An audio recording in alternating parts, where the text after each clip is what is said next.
Beastro is a cozy-looking game where you play as a fox cat guy called Panko, making delicious meals to nourish the caretakers who go out every day to fight back the monsters. It's cute, it's colourful, and it just feels very wholesome, from the art style to the music to the decision to make the combat section a puppet theatre where the caretaker's telling you what happened that day. You plant your crops, you fish, you pet animals and give them treats. Also, there might have been something of a genocide. If you enjoy this video, please don't forget to like and subscribe. In the world of Solido, everything is based off of flavour. The lands, the animals, the people, they're all linked to the basic tastes of sweet, sour, salty, bitter, umami, and spicy. So we'll have sweet-based plants like the donut tree, which looks kind of like a cactus, but it produces bowls of fresh dough every day that can be used to make things like cakes. Ignoring that cakes use batter rather than dough, but we're operating on a world where the stingers of a jellyfish can be used like noodles. For animals, this means creatures like the bub lizard, who can blow sugary bubbles to protect itself and its smug little face. Look at it thinking it's invisible now, the little bastard. People growing up in these different lands have their own cultures and assumed attributes, like sweets always being full of energy, bitters being withdrawn and suspicious of everyone, umami folk being mellow and down to earth, etc, etc. There's even a spirit tied to each flavour, magical beings that embody that taste and speak like Pokemon. They're very cute. The caretakers can encounter them on a venture and receive their choice of buff to help them on their way, which can be really useful because you usually run into them right before a boss fight. This is all to say that flavour is very much baked into the world itself, pun intended, and there's a great emphasis on finding the right mix of ingredients to balance out and emphasize the flavours favoured by the caretakers. Only, we're missing one. See, when we start the game and begin cooking, we're introduced to the flavour wheel. This handily shows us which flavours balance each other out and which ones enhance each other. It also shows us that one of the fundamental tastes is scratched out. Spicy. It's mentioned in dialogue that spicy was lost some time ago, something to do with the remnants opening, the crystalline gates the caretakers are tasked with closing with the use of their hearth keys. Now, there were only ever 3 hearth keys, one entrusted to the spicy denizens, one entrusted to the bitter denizens, and one carried by the guardian spirit of Solido, Flambe, a fiery entity that takes the shape of a red panda. There was a calamity Flambe blames herself for, and the story begins with her patrolling the ruins of Capasin, the capital of the Spicy Lands, before she's attacked by something she's never encountered before, forcing her to flee to the isolated safety of Palopori, a village that houses all kinds of people. This is where she's found by Panko, badly wounded and in need of a safe place to recover. So she hangs around and helps him in the kitchen, where the mystic nature of her very being unexpectedly imbues the food with magic. Which is good, because the remnants are opening again and no one understands why. The only way to open them is to use a hearth key. Flambe hid her hearth key after what happened. The spicy hearth key doesn't exist anymore, and the only ones left with a key in hand are the bitters. Over the course of investigating each remnant, we collect caretakers from the other lands, and in my case it was just the bitter Kalan and the sweet Azur. I did not run into the salty one, and the merchant just never had the seeds for the sour one's request, so RIP. Anyways, it's just as well that I only had Oishi, Kalan, and Azur, because Kalan ended up being perhaps the most poignant character of the story. He is a bitter, a withdrawn and distrustful rabbit man who often acts with an aloof arrogance, believing he is the only one who truly takes his duty as caretaker seriously. It's not just that he doesn't trust anyone, he seems to believe wholeheartedly that anyone who even appears to be outside the parameters of what he deems acceptable is guilty of acting against his goals, refusing to move on from his assumption of guilt even when new information presents itself. This is most evident in his treatment of Travers, Panko's missing mentor, who spends most of the game traversing the wilds on his own despite the dangers. At first, it was believed that he was behind the remnants opening somehow, but when he's brought home, not only does he not have a hearth key, it's later shown that he realized the chains Kalan put on him were breakable immediately, and chose not to act on that until the latest remnant was sealed. He wasn't the one behind this. He kept traveling because he's a chef and the influx of new and interesting flavors thanks to the remnant creatures was simply too fascinating for him to leave alone.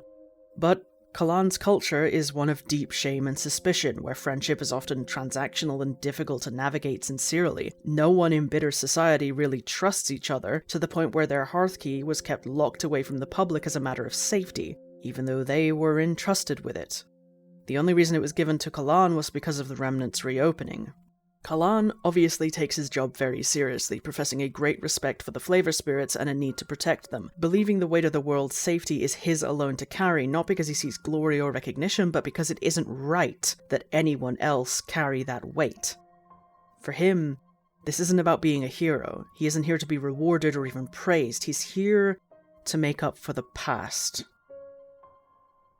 See, the characters talk about how Spicy was lost, and later in passing they blame the bitters for this, but it isn't specified how exactly they were involved, just that there was some kind of conflict that the bitters instigated, and Flambe feels guilty for how it all turned out.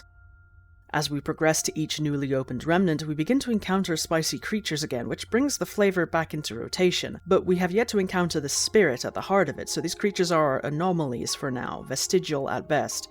It isn't until we encounter a stranger in the wilds, a bird woman called Pokosh who is found next to Flambe's missing hearth key shattered on the ground, that we learn exactly what happened. Alarmed by the circumstances in which they found Pokosh, she's captured and interrogated about where she came from. She claims that she came through one of the remnant portals from the sister realm of Loanos. While hunting a monster, she tried to wrestle it to the ground only for it to bolt through the remnant, taking it with her. A denizen coming through a remnant has never happened before, but it's proposed that holding onto a monster might have allowed it, like using a card reader to open a door. Pokosh is from the spicy lands of her realm, and when she eventually asks if she can meet the spicy denizens of Solido, Panko somewhat hesitantly tells her that there are none. Between Panko and Flambe, it's revealed that the bitters conspire to open the remnant at the heart of Capasin, unleashing a flood of monsters right in the middle of where the spicy denizens lived. Ordinarily, Flambe reacted quickly to such events, but the spicy denizens had a somewhat reckless reputation for opening their own remnant as a joke. They liked to show off the fact that they were one of the only two cultures entrusted with a hearth key. They were special and important, so they flirted with the danger it represented. So when their latest outbreak happened, Flambe didn't rush to the scene. She did head over, but she felt annoyed, taken for granted, assuming that this was another one of the Spicy's pranks. After all, when it happened before, the remnant would always close quickly, and all Flambe was really needed for was the sealing ceremony to keep it shut until such a time that the Spicy's opened it again. But this time it didn't. It wasn't a joke. The bitters had done this, without warning, without provocation, and by the time Flambe arrived, Capasin was in absolute chaos. Monsters were everywhere, slaughtering the spicy denizens, and the bitters were nowhere to be found despite the fact that it was their job to protect Solido. Flambe was on her own against a tide of monsters. She did not have her hearth key with her, since the Spicies already had one, but when Flambe tried to find it, she found that their hearth key was destroyed.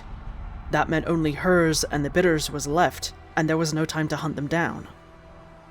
The only way to close the gate, then, would be through Flambe's own power. And with so many monsters blocking her way, she simply could not reach it. If she didn't close it soon, Solido would be overrun. So she summoned as large a flame as she possibly could, and let go, engulfing everything between her and the gate, and everything around her.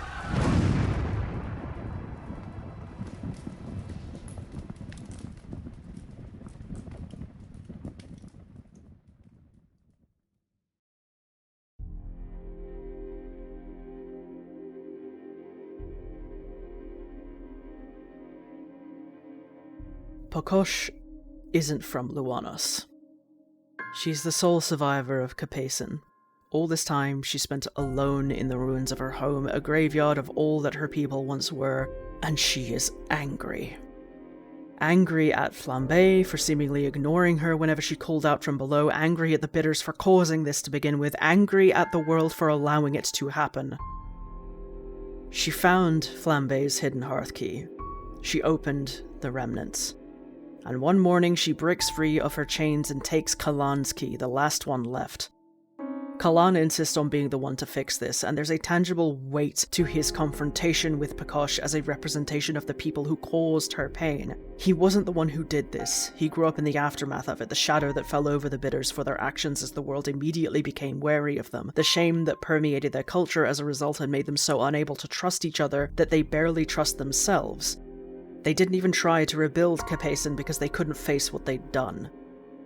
And despite all his arrogance and abrasiveness with others, Kalan holds none of that for Pokosh, apologizing for what his people did and outright saying that he doesn't falter for her actions because he would do the same in her place.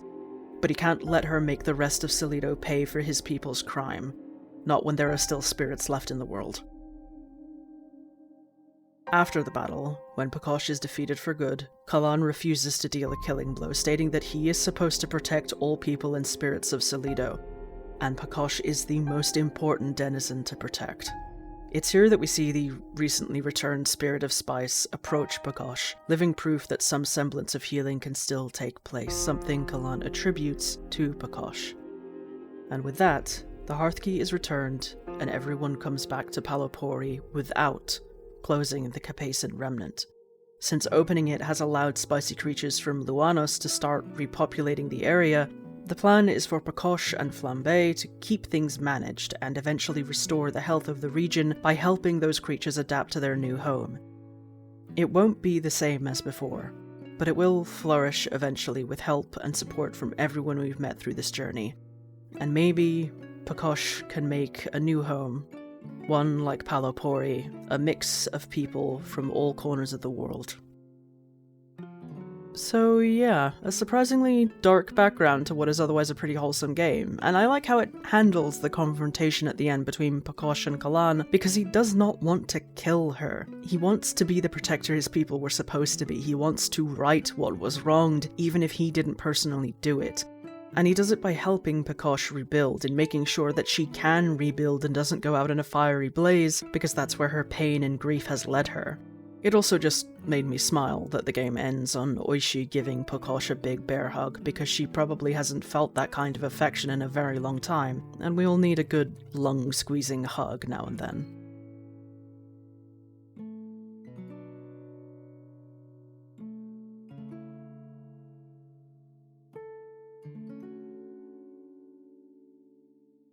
Thank you for watching. If you've enjoyed this video, don't forget to like, subscribe, and drop a comment down below, whether it's a game you'd like to see me cover, what you thought about the one we just discussed, or to tell me about your pets. Special shout out to my patrons and YouTube members who are all very handsome people, and if you'd also like to be called a very handsome people, you can support the channel through Patreon or become a member here on YouTube. Either way gets your name in the credits. If you're into live streams, you can catch me every Wednesday on Twitch at 8 PM British time. I can also be found over on Blue Sky and TikTok when I remember to post on either of those. All that being said, don't forget to drink your water, take your medication, be kind to yourselves, and I will see you all next time.